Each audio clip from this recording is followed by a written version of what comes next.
বালি, কত করবি আর? তোর বাপ ঘর বাড়ি বন্ধক রাখছে তোকে বিয়ে দিবার লাইগা।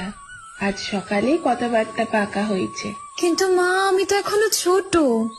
বাড়ি ছাইরা তোরে ছাইরা কেমনে থাকবো? আমি তো কিছু বুঝিও না। ছোট? তোর বয়সে আমি 2 ছেলের মা হয়েছি। পড়া তুই আর রান্না শিখ। মেয়ে মানুষে কেন যে বই খাতা দিয়া পড়তে বসায় বুঝি না। কলি যুগাইছে যেন শুধু আমাগো বাড়িতে।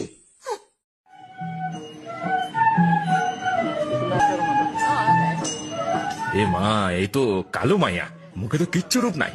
দেনা পাওনা দিলেও এই মাইয়ার আমি বিয়া করুম না। দেখ দেখ কেমন দেখতে। ছি ছি, একে বিয়ে করছে বিশু? কালো মেয়ে, কোথায় বিশু, কোথায় কেলো মেয়ে? এর চেয়ে আমার মেয়েদের বিয়ে করতে পারতে বাবা।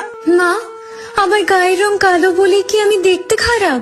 তুই তো কইছস আমার চোখ দুখানি কত সুন্দর, আমার নাক, আমার ঠোঁট, এগুলো সুন্দর না মা? হ মা, তুই রূপে নয় মনের জোরে সুন্দর। তোরে যারা চিনে না, রং দেখে বিচার করে, তারা তো অন্ধ। কৃষ্ণ কলি আমি তারে বলি, কৃষ্ণ কলি আমি তারে